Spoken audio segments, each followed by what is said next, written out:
Hey, what's up, podcast? It's Jeff, and this is a special bonus episode of Teach Better Talk. This is the audio pulled from one of our daily drop-ins. That's right, the daily drop-ins are back Monday, Tuesday, Wednesday, Thursday, Friday, August 3rd to August 14th. We're here to support you, dropping in every morning at 9 a.m.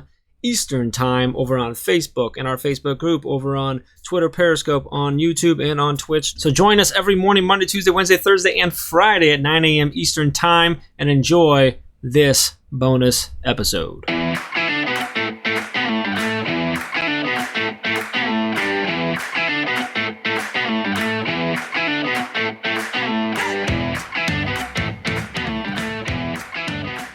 Hey, morning everyone.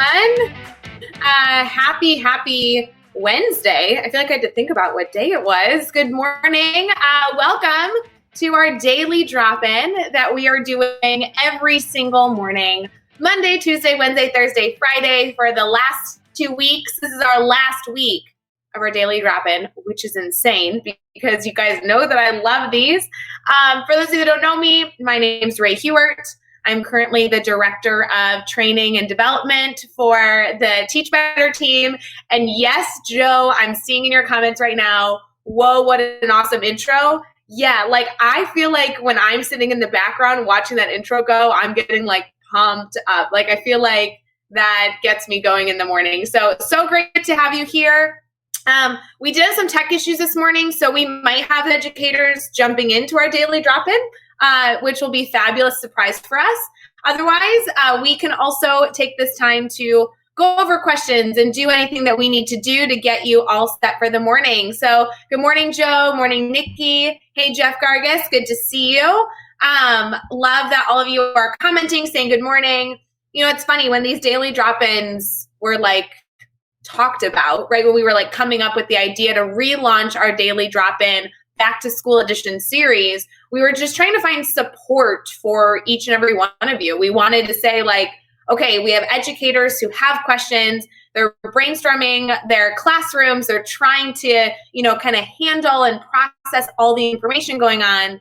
Okay, wonderful. So how can we help? And so, of course, our natural go-to, right? Like, let's make sure blogs are published every single day to get you what you need. Let's make sure we have new downloads publishing all the time at teachbetter.com. Like, let's make sure that we are, talking about it in our podcast introductions for Teach Better Talk. We went through all these different things. And then we were like, wait, but in addition to all of that, what if we just went live every single morning to try and see if people had questions? I don't know about you guys, but I just got like information from my own district about what the expectations are this year. Every day is a little bit different. And so we want to be accessible for each and every one of you to try and help out in the best way we can, which is just to be here, to listen, to brainstorm, and hopefully try and find some sort of solution that makes us a little bit better today than we were yesterday and a little bit better tomorrow than we were today. So I love it. Thank you for all commenting. Maddie, so good to see you. And Joe's so funny. He said, you should add the great Ray Hewart. Yeah, right, Joe. You're so funny. We haven't chatted in a bit, by the way. I miss you. We used to have like a bunch of check-ins throughout the week, and I feel like it's been a hot minute. So we need to go back to that. Lindsay, good to see you this morning. Lindsay, message us. Are you still on vacation? Like, I loved the pictures you were posting a few days ago on the lake, your coffee, and your Teachers Deserve It book. I saw that. Shout out, girl. I appreciate you. So fun. And Danielle, good to see you as well. Good morning. So these daily drop-ins are truly just a time for us to brainstorm. And I won't lie to you, I feel like the first week of daily drop-ins were like shenanigans. It was the best shenanigans ever because, of course, we were bringing in like Teach Better ambassadors to come live with us. We were bringing in administrators that are part of our weekly administrative mastermind, all that good stuff. But really, I mean, this is the last week. This is our last Wednesday doing our daily drop-in. I don't know about you, but I know people are going back to school this week. They're going back to school next week. Some of you still have a few weeks. And we're all kind of processing what decisions we're making. And I know that it's really tricky to make these decisions because it seems like information changes so quickly. But on the flip side, I actually could give you a lot of reflection on the preparation that I have been doing throughout this time actually is staying consistent, even though some logistical things in my district are changing. So I'd love to focus this morning, if you guys are up for it, on like truly looking at what questions we can answer for you, and also brainstorming what things you're still figuring out, because as we've discussed so many times on live videos, we really want to help you be as flexible as possible. So as things change, whether you're in the classroom, blended or virtual, you have the supports you need to get students new information, to differentiate for students, to reteach for students, to give feedback focused on instruction. All those things are super, super important. So I love that everyone's still commenting. We do have some friends that I'm going to bring into this video that are making faces in the video below, which let me just preface.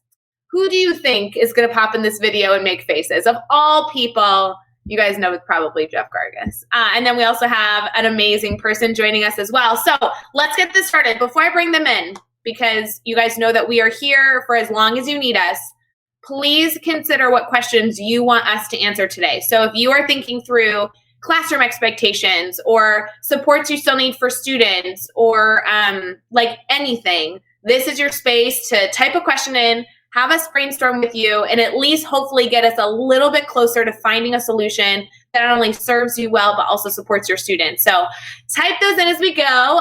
Lindsay, sorry, I showed your comment. Super glad that you're still on vacation. Super exciting.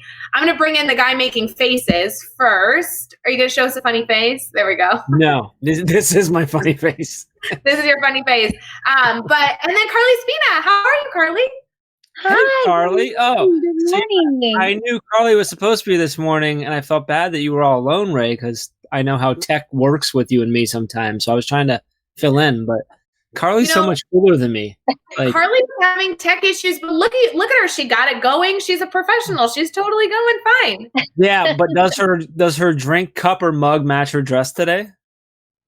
It's every day, every time, whatever she's drinking out of it matches her clothes. It's like, I don't know. I told my wife about this. She's like, well, yeah, that makes sense. I'm like, no, like the purse or shoes, like that's what you'd normally expect. You know, most women match that. I'm like, not their mugs. Like that's not. But Carly, every time.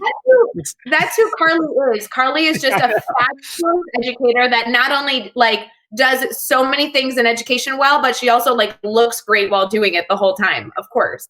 Oh, you guys are so sweet. Thank you very much. Gotta have the bright colors to start the day. I do have to ask, Carly, I know that you were having tech issues. I'm so appreciative that we got you on this morning. If people aren't familiar with you, if they don't know everything about you, will you share a little bit around like, who is Carly Spina? Why are our comments blowing up being like, Carly? Everyone's so excited. My name is Carly Spina. I am an EL bilingual instructional coach for 8 schools in the Chicagoland area. So I serve early childhood all the way up through 8th grade. And we have 61 languages in my district, and the number is climbing. So it's very, very exciting. But I love languages, and I love serving our linguistically diverse students, families, and our community.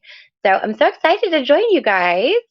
It's so fun, Carly. I already know that anytime people ask questions this morning, they're not only going to be able to get support for their classroom, but also support for all of their students. And that's why I love chatting with you. Jeff, I don't think people know who you are. Would you like give us a little, like, who are you? Why are you on the video? What's your shirt say? What's the deal, buddy? My shirt says run.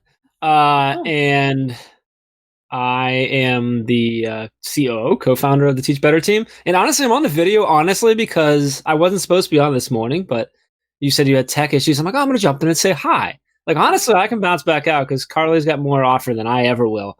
And I'm actually preparing to work with a district in a little bit. So I was just jumping in to say hi. But yeah, I'm also very, very privileged, honored, just always rewarded in my soul to be Ray's co-host on Teach Better Talk podcast as well, where I just show up and I try to be a pretty face while she does all the work, all the behind the scenes stuff, makes everything just amazing on that show. So I do want to say, Jeff, before you go, because I know Carly and I are going to get to some of these questions. Maddie's posting questions, which I can't wait to get to. I just want you to know that last night, Adam Welcome and I did a podcast recording with Joshua Stamper with the Aspire podcast. And he said officially that he is Team Ray. Just What? Oh man, he's in trouble. He's in trouble. You know how many times he's told me that he's Team Jeff when you're not there? I know. I Very, very interesting. Mm-hmm. Yeah. Well, I gotta go send a couple Voxes to Josh. Can we? Before I go, can everyone join me? Go find Chad Ostrowski wherever you connect with him and wish him a happy birthday today. He's got sessions all day with schools and stuff today, but it'd be great to blow up his Twitter or his email or his text or however or Facebook, whatever you connect with him, and wish him a happy birthday. So, all right, I'm gonna let you go, Carly. Thanks for coming on and make this way more awesome for us. Thank you, Jeff. 21. You think he's turning Chad? today? Like how? 23 actually. 23. Yeah. Big 2-3 for Chad. Yeah, that's good for him. All right, I appreciate both of you and everyone. Yeah. Bye. We'll see you. Carly, I'm so excited to chat with you specifically today because I saw that, in our daily drop, we've been welcoming in all these Teach Better ambassadors and everything in between, but your background is in a really important element of education that I don't feel like we talk enough about. So what caused you to get into this kind of area of education? And then obviously we'll take questions as people are typing them in as well. But tell me more about how you got involved. So I grew up in the Lincoln Square area of the city of Chicago. And so everyone on my block, everyone in the neighborhood spoke a different language. We felt really uncool because we were monolingual. So it was kind of like, wah, wah. So all of my friends spoke other languages. And then, they would teach you kind of like the good stuff, the background stuff that they don't teach you in school. And then I started to take language courses in high school and just continued up through college. And when I was in high school, we had a kind of like a child development program that allowed us to visit elementary schools in the area and kind of work with some of the kids, kind of like tutoring a few days a week during the school day, which was so, so cool. And I just had this passion for serving the students who were trying to navigate a school setting, a new classroom, a new environment, while also learning English. And again, it was a very linguistically diverse community. And then I just kind of continued from there. So I always knew I wanted to be a teacher, either that or a backup dancer for Paula Abdul. Sure. Whichever one panned out. Whichever one happened first, right? That's fine. Exactly. So when I was taking my ed courses, we had an ESL endorsement program to attach to our certificate. So I was like, absolutely, I'm doing that. So that's kind of how it all happened. I love it. So the schools that you're in now, actually, I always feel like a special, strange connection to you because you work in the area that I grew up in. So every time I see you, I'm like, oh, she's like where my parents live. The schools that all my friends attended, it's so awesome. Tell me a little bit about what specifically you're dealing with in your school district in terms of coming back this August, because I think that will lend some good a lens as we answer these questions. What has your school decided? So our school is offering a few choices to the families that we serve. So we have we're calling it a GOAL program. It's an acronym. So it's pretty much just stay at home, full remote, full distance learning. And then the other option we are offering is like a remote plus. So there will be some in-person opportunities for small groups, for community building, for some individualized instruction, with the opportunity to weave back into hybrid once it becomes safer to do so. And so right now, we're still trying to figure out who is taking a leave, who is going to be teaching in the full remote setting, and who's going to be teaching in the remote plus. But our teachers are going back next week. And so I think everyone is just really struggling with really big, high levels of anxiety. There could be changes to certain folks' roles, myself included. So really just kind of trying our best to stay calm and just take it 5 minutes. Exactly. And I found myself anytime I was struggling with a piece of news I found, my husband would laugh at me. He's like, don't get too upset. By the end of the day, we might have new information and that all may be gone. No, and isn't that the truth? That's what everybody's been dealing with, which is why these daily drop-ins hopefully are a good space to process, because you might ask a question today that then isn't a question you have tomorrow because it's something new with different information. So, yes. So, but essentially everybody is starting remote, but one of your groups has the opportunity to transition to hybrid. I love, Carly, I'm sure that, like, I don't know who made this decision, but like, I love that you guys are adding names to them that doesn't make them sound like one choice is better than the other. That's been so consistent everywhere I've seen. It's like, we're either choosing to be online or you're choosing to be with our school. And it makes this like very awkward, well, if you're online, are you not with the school district anymore? Like, it makes people feel disconnected. And I actually really love that that your school district has added this like title, this name to it. Like, you're a part of a program that the school district is providing support for. That's really cool. Yes, yes, it is. And I think that they've done a really good job in my district. We've had such like tons and tons of teacher input. There's been like a million different work groups happening this summer. And one of the big focuses is like, how are we still going to make the launch of a school year super exciting? Like, some kids aren't even, they're not going back to school shopping for, pencils and supplies. And that's always like a cute, fun thing for kids to do to help them get in the mindset of like, yay, something new, something exciting. Right. So we were trying to talk with like our PTAs about, can we get everyone a school shirt? Or like, can we do the yard signs in everyone's neighborhoods, just so that they feel like something new and exciting is happening. And that's hard. But again, it's very, it makes me feel so much better that so many districts are so focused on the connection and the SEL piece of all of this, because that plays a huge role.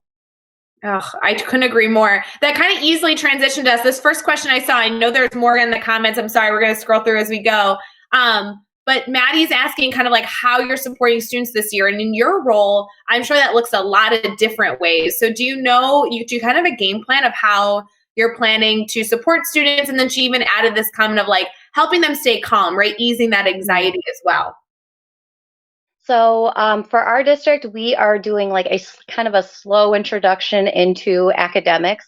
So all of our teachers know that our first priority is student wellness. So health, safety, kind of all those basic needs. That's number one. Number two is SEL. So it's community building connections, getting to know you activities, getting to know your family activities.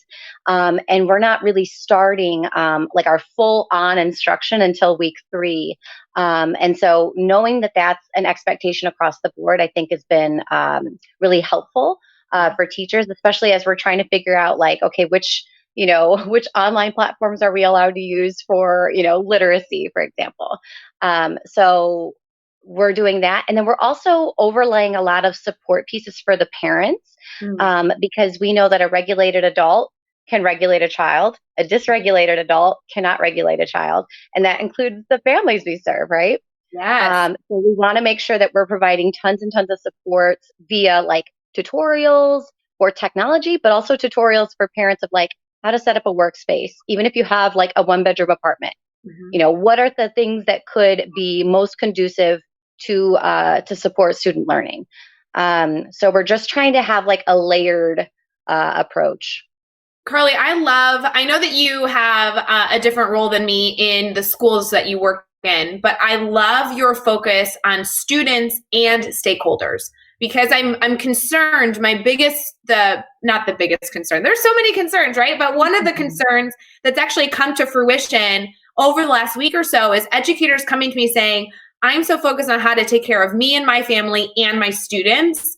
And I'm so fearful that we're forgetting our stakeholders are actually our responsibility. Like, whether you're a classroom teacher, a coach, a principal, a superintendent, it is our jobs to serve students, serve our colleagues, each other, our own families, and our stakeholders. They are a part of this process. So I love that you're not only sharing how you're going to support students, but the incredible importance that we need to have ownership of in helping our parents be as successful as possible throughout this process. I love that phrase of, when if you're an adult and you are in a good place, you're able to serve your children well. But if you're not in a good place, then how can you, support your students in the same capacity?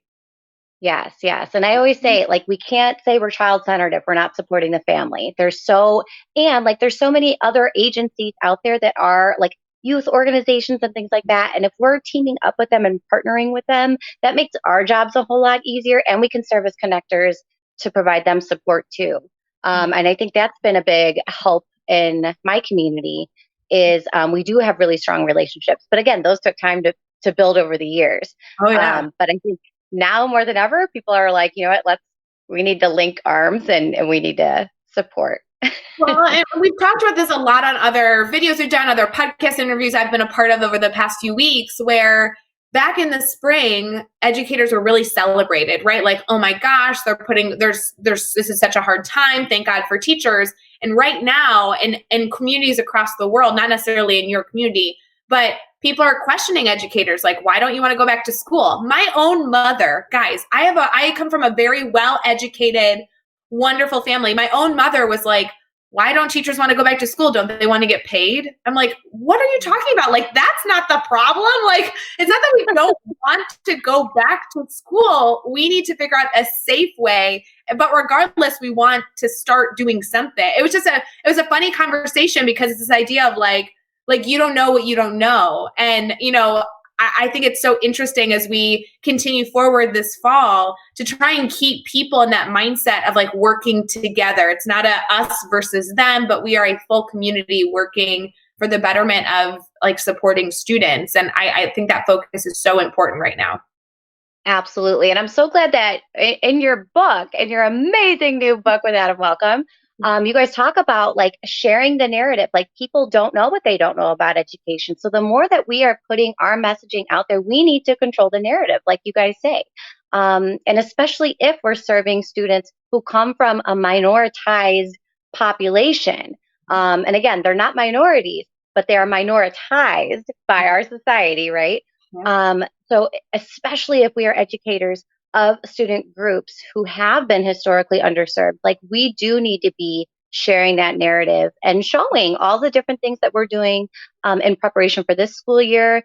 We may even, share a vulnerable post or two of like, this is really hard right now. Let's keep it real. This is really, really difficult, but it's important to share what's happening. Well, and I love that, Carly, because you touched on an important piece. I do want to get back to the book because you were featured in the book. So I'd love to highlight that in a second. But this idea, we build relationships with students by finding a balance between asking questions and learning about them, but also sharing our own vulnerability so they feel comfortable being vulnerable with us. And obviously there's a balance of that as an educator, things that we choose to share, things that we don't, because we're adults, we can make that decision. But we need to use those same strategies on our stakeholders. If we come across as the smartest person in the room and we don't have questions and we're not learners, then there are some interpretations that parents are going to start assuming about our character. And so the more we can say, here's the information I have, and then add that caveat of, but just so you know, I'm still learning. I'm acknowledging this is so challenging. You taking the time to acknowledge that our stakeholders must be struggling and maybe even relating back to not only the fact that they must be struggling, but you might be struggling yourself, even as a parent with the same hurdles that they're processing through. I mean, that's how we form relationships with people, is start to, form those bonds. Yes, absolutely. And sometimes, and again, it's not like a complaining session. It's not a venting session, but it is just acknowledging and validating that this is really difficult. And like you said, it builds a connection. It builds a relationship. If we're both able to say, gosh, this is really, really difficult. Well, and I feel like, go ahead. It's difficult sometimes, like teachers or parents can feel like they're being dismissed if we try to wash over it and say, oh no, we're going to do great. It's going to be fine. And like, we could still give those, optimistic statements, but we do need to acknowledge and not dismiss everyone's feelings in this. Well, and that goes along with everything that you should be doing in general as educators. It's just so important right now. I cannot tell you how many people, I'm sure even listening in the comments, is you're like, I'm sorry, we're getting your comments soon. I love that there are more comments and questions coming. But so many times I'm doing like a grid method workshop with the school district. The grid method is so challenging. I'm not saying it's worth it. We're not going to necessarily dive into the grid method right now in this daily drop-in, but it is so challenging. And sometimes as we're going through evaluating standards, DOK levels, classroom management strategies, all these different things, it's also important to pause, step back from that training, and like take an intentional moment of telling educators, if you feel overwhelmed, you are like exactly where you need to be. This is not easy. The stress that you're feeling is 100% normal. And I cannot tell you how many times educators hear that. They sit back and they go, okay, good, because I was really nervous that I was just the dumbest one in the room. And you're like, it's not that you are in any way struggling that is different from anybody else. it feels good to have somebody be like, hey, by the way, this is really hard, right? Versus, oh, this is so easy and you're just completely missing the ball. It's really tricky. Yeah. So, Carly, wait, do you have more questions we want to get to? I do want to tell you though, obviously with Teachers Deserve It, you were one of our featured educators. I was so happy that you were a part of this project. Will you share a little bit about what your feature in this book kind of shares? Sure. So I was so excited because, Ray, when I first met you, you are somebody who makes everybody feel like a somebody. I have to, so you all listening, you know this already about Ray. And then Adam's book, Kids Deserve It, I was like so obsessed with. So I was super excited to be featured. And in my piece, I talk a little bit about my role as a district coach for our multilingual department, and kind of my why is advocacy. And I feel like my role is not one of being like an expert. Any instructional coach will tell you we're not here because we're like all-knowing experts. We're here because we're thought buddies and we're partners in learning. And we don't have answers, but we will help you find answers together. But as a coach for the program, I really feel like my job is to connect, either connect teachers to resources or connect an educator with a brainstorming plan, or help connect a language community to the school so that we can strengthen relationships. So I really feel that my role is one of an advocate for the families I serve and for the students I serve. Oh, so if you guys haven't read the book yet, even just like text me, I'll send you a screenshot of Carly's narrative. It is so amazing. Whether you get the book or not, Carly, I just loved your feature in this book. It's so important that we take time to not only really celebrate educators, but also truly understand their stories, their backgrounds, their why. And it was just so fabulous to be able to have you a part of that. So I appreciate it. It made it extra special for me, the fact that you were involved. So it was super fun. Thank you. So Danielle threw in a question here. I'm sorry, Danielle. It's been like a hot minute since you put that in there. So I want to make sure that we do get to your questions this morning. We've already been live for about a half an hour. So if you have questions that Carly and I can brainstorm with you and think through, let us know. I know a lot of educators right now are so focused on kind of like these big arching ideas.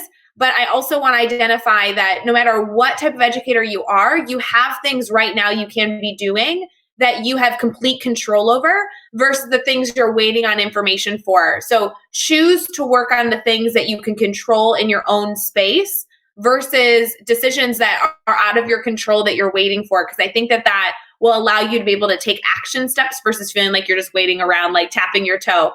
So if you want to throw any of those areas of questions in here, we really are here to help you.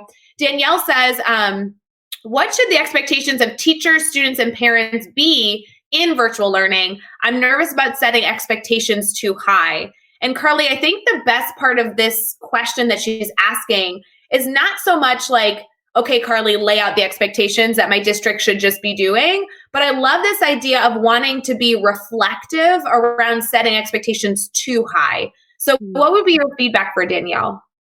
One thing I would say would be to just explore everything through a culturally responsive teaching lens as much as you can.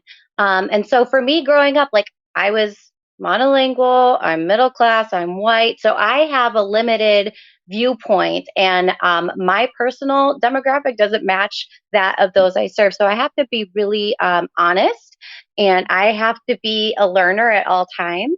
And I really want to make sure that as I'm planning for this school year, I'm thinking about it through the lens of all these different folks that I serve.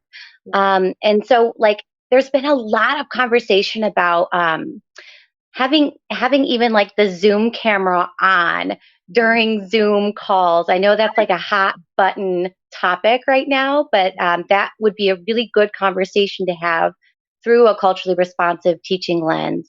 And even like, there was a story of an Illinois district, I can't remember where they were saying like what's acceptable for students to wear in front of the camera. So again, if we can bring that conversation back through a culturally responsive teaching lens, I think that will help everybody. It'll help teachers in our understanding of those we serve, and it'll help families know that we're partnering with them. We're not out to get anybody. No, it's so important, Carly. And I think a big element of that is that if you don't know, then choose to be a learner, right? So like there's a few instances, even just in your explanation, that I'm like, oh, I don't know the answer to that. And so as an educator, you then have a decision to make, right? Am I going to ask a question, like asking a question in a live video right now? Or even so, in addition, should you be asking your community? Are there certain assignments that you can push out right away that not only are beneficial for students, but maybe get you some data as an educator to try and make some good decisions? And so I think finding that balance is so important. One of the examples that you gave really early on was setting up a workspace, like teaching adults and teaching our students how to set up a workspace.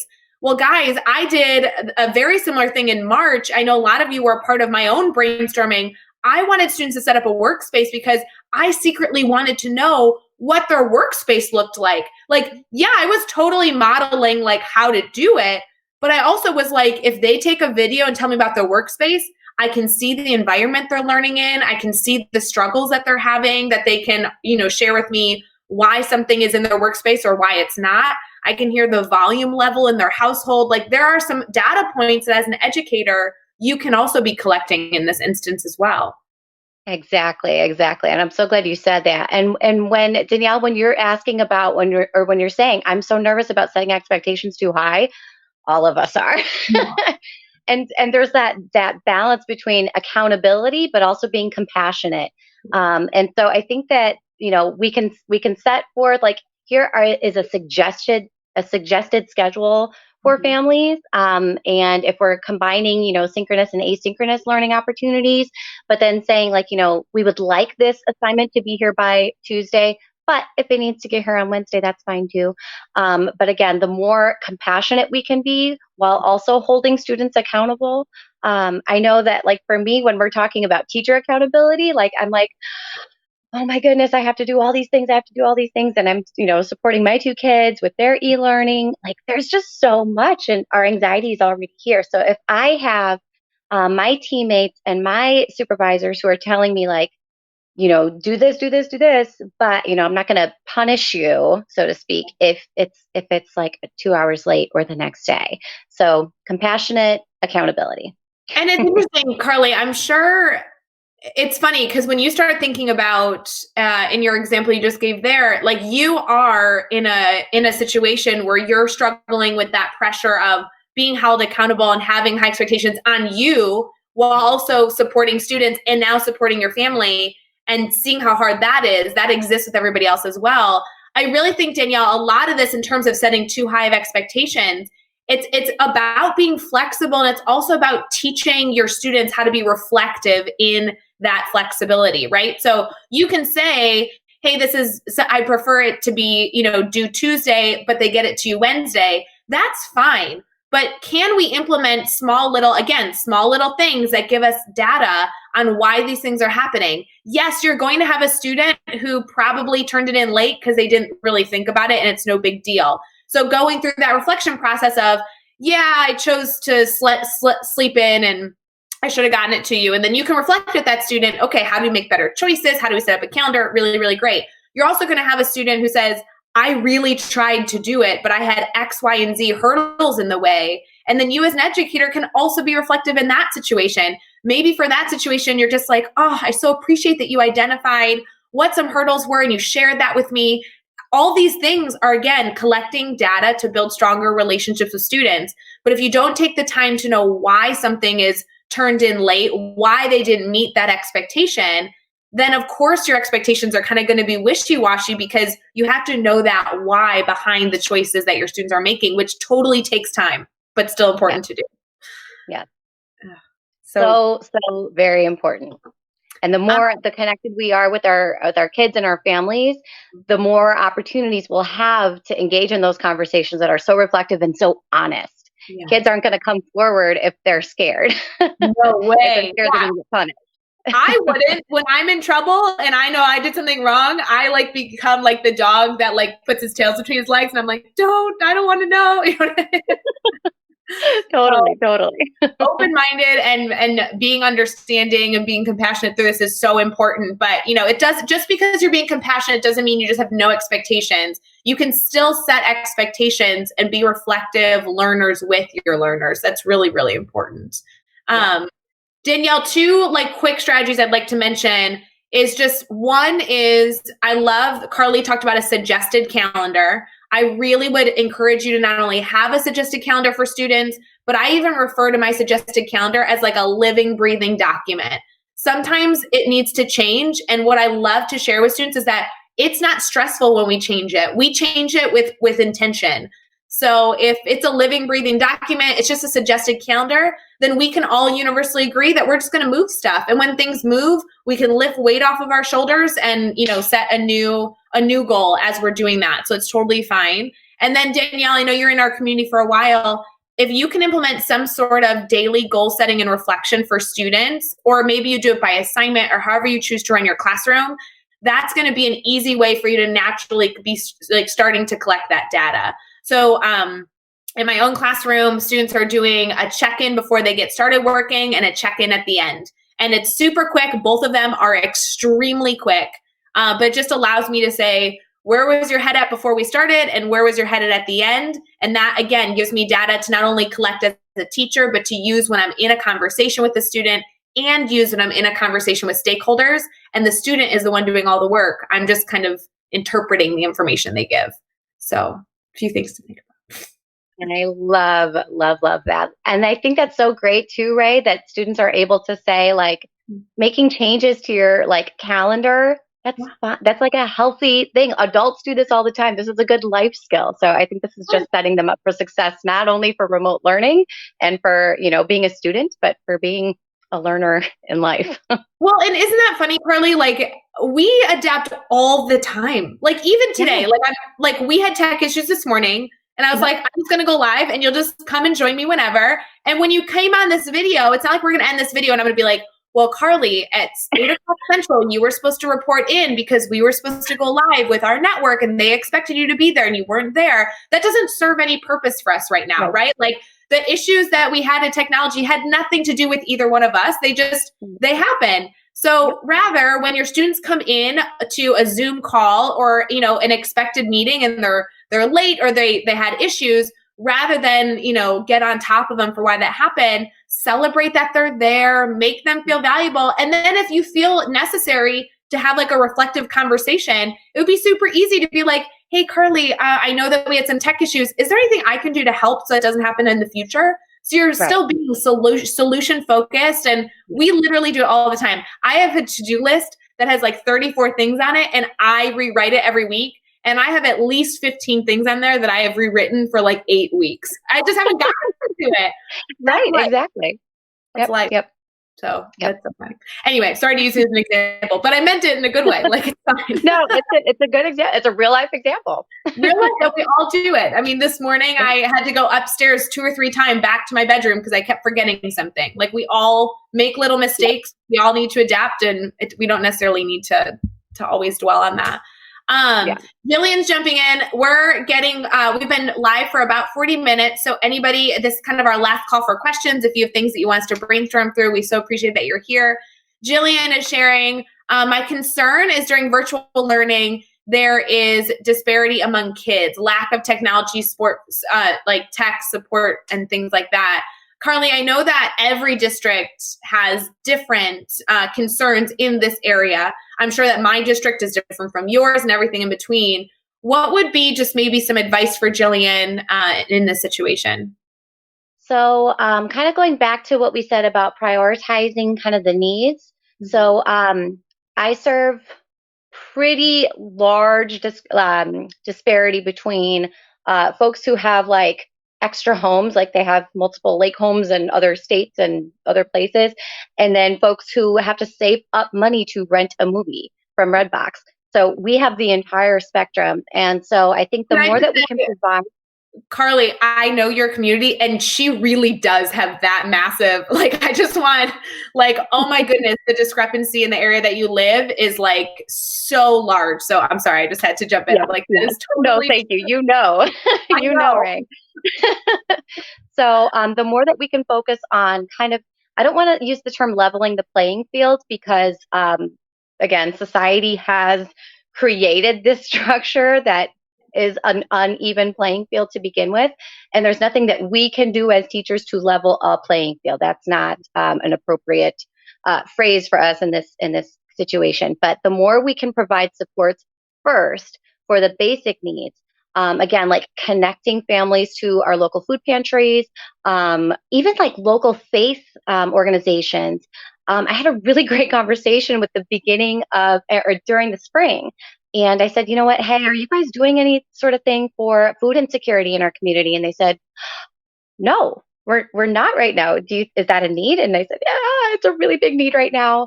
And now they're doing like a drive-through food distribution every 2 weeks, and it's amazing. But again, that only happened just because of a question I asked. So again, the more we can provide supports and opportunities and accessibility, and again, tap into your community organizations because they're there, they're ready to serve. They get influxes of funding all the time, depending on the grants that they submit. So it's super, super important for us now to be super connected to our local agencies because we can partner with them and we can funnel support through them. And then also that provides the opportunity for the families to connect with all of the different resources available through those agencies. Wow. And then from there, again, providing that SEL support because that we have to be regulated adults. Our parents need to be regulated adults in the home too. And then finally, that's when we can start having conversations about supporting students academically. Yeah, it's interesting, Carly. I know that you know this, but one of the sections of the book, Teachers Deserve It, is about teachers deserve to be heard. And that is true, right? Teachers' voices are valued and they should be heard and people should be asking teachers. But the reality is that one of the main points in that section is you can't be heard if you're not saying anything, right? So one of my things, Jillian, that I would continue to emphasize, and it goes perfectly with what Carly is talking about, is you need to share that these are concerns with your community. You need to reach out and start the conversation in some capacity because somebody might come in and help you solve all your problems. Somebody might come in and be a thought partner throughout this process. But the more that we can do to make sure people are aware of the problems, because we're essentially like, in some cases, like the first responders to knowing what the problems even are to then find solutions for them is so, so important. And so I love this idea, Carly, of like reaching out to a local religious affiliation because they might be willing to help, but if they don't know what the need is, they can't create a program to help you. So I love this idea of just continuing to use our communities, continuing to advocate for our students' needs because that's how things slowly but surely, find solutions, which is so important. Yes. And then one question I want to ask folks, I have a question for everybody. So as we're having these conversations about disparities and like hooking students up with kind of like the physical things that they need. So we always talk about like getting kids school supplies and getting kids books to read and getting kids access to food to fight food insecurity. One thing that I'm trying to consider, and I want everyone's idea. So even if you're watching this on a replay, please write it out and then tag me because I'm dying to get your input, is what are those non-school supplies, non-food related items that you wish your students had? So I'm thinking right now of like thermometers in the house, because if parents have to like self-certify in, their computer system that the student doesn't have a fever before going to, their hybrid class for the day. So thermometers was one, and then like a student lab desk. That would be a great like wish item that we could give every kid. What is that one thing that you wish you could give to all of your students that's not school supplies and not food? I'm dying to know. Oh my God. And you came up with two great examples. I went a completely different way. I was like, oh, I'd love an adult mentor for every student. I'd love I could come up with so many things that in my mind, like I might have in my life that I've already put there because I know that it's good for me. but how do I ensure that all of my other students have it too? So like thermometers is a great example. I wouldn't even have thought of that. I love the lap desk idea. I love the idea of like, there's so many different things that whether you can purchase it or just find someone to serve in that role. I love the question of what kids need. That's a great idea. Good question. So I'm fun. excited. I love that idea of a mentor. Wouldn't that be great? Be so great. Well, I have 2 student teachers this year, both from 2 different universities.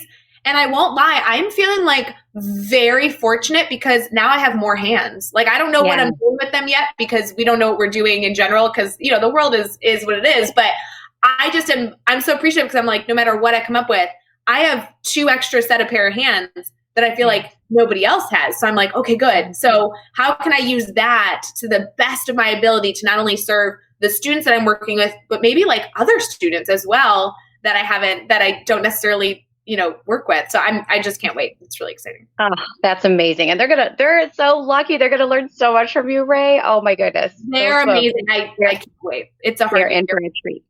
It's so fun. So, Carly, we have been live for 45 minutes. I so appreciate you taking the time. You're such an amazing educator. I know if you're popping in late, like the moment Carly came this video, all the comments on all of our platforms were like, oh my God, Carly Spina. Like, we so appreciate you. You're such like this light of just joy and just you're always trying to help educators. And I just so appreciate that about you just as a person, but also as a member of our Teach Better family. For those people who want to connect with you, would you mind sharing like where are you on social media so they can stay connected? Yes. So anyone can friend me on Facebook, but my Twitter, I'm probably most active on Twitter, and you can find me at Mrs. Spina's class.